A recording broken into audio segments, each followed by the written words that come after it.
뿐만 아니라 그 통일 담론이 갈수록 사라지고 있다는 생각이 들어요.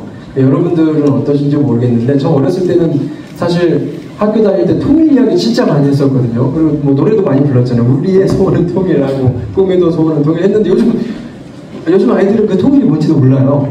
뭐 통일이 우리의 어떤 담론인지도 잘 모르고.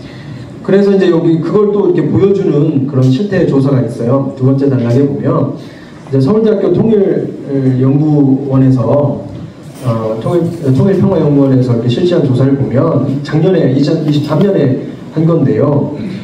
갈수록 통일이 필요하다고 응답한 비율이 43%, 45%, 46%, 아니 45%, 44%에서 43%까지 계속 내려가고 있는 거예요. 2007년에 63%였다는 것을 비교해보면 엄청 많이 떨어져 있는 거죠. 특별히 이제 더 큰 문제가 뭐냐면 20대에서 별로 필요하지 않다 또는 전혀 필요하지 않다 부정적으로 대답한 비율이 2018년도에 17%인데 갈수록 늘어나서 지금은 41%까지. 그러니까 20대의 41%는 통일을 원치 않는다는 거예요. 네. 근데 이게 뭐 30대도, 그러니까 20대, 30대의 추이가 비슷하게 보이고 있죠. 이런 상황에서 이제 교회는 통일 담론의 재형성을 위해서 중요한 역할을 할 수 있다고 저는 생각을 한 거예요.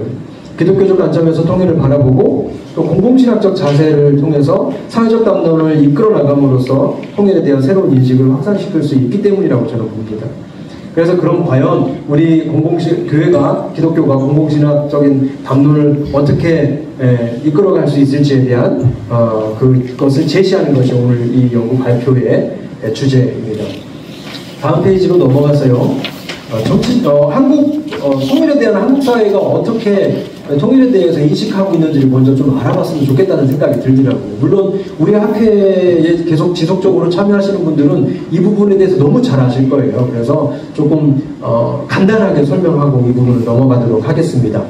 먼저 정치적 영역에서 그 첫 번째 단락에 밑에서 세 번째 줄 각주 3번 뒤를 보면 이런 분석은 이제 보수 정당은 대체로 안보를 우선합니다.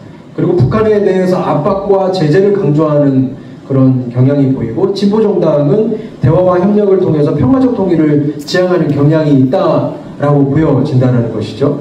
한반도를 둘러싼 정치적 환경 변화는 국민들의 통일의식에 직접적인 영향을 미치고 있고요. 2018년 이후 남북 정상회담과 북미 정상회담이 막 잘 이루어질 때는 막 곧 통일이 될 것처럼 그렇게 우리가 인식이 되었었잖아요. 그런데 이제 비핵화 협상이 고착화되고 또 남북관계가 경색되면서 통일에 대한 이런 회의론이 다시 또 확산되고 있는 것 같다는 느낌입니다. 밑에서 두 번째 줄에 보면 동족관계나 동질관계로 보지 않고 있어요. 이제 더 이상 북한이 우리를. 그래서 적대적인 두 국가관계. 그러니까 우리 뭐 통일, 남조선 이렇게 뭐 얘기하면서 앞으로 통일될 우리의 동지 이렇게 표현하는 것보다는 최근에 있어서는 그냥 하나의 독립된 정부처럼 그렇게 규정하고 있는 모습들이 보인다는 것이죠.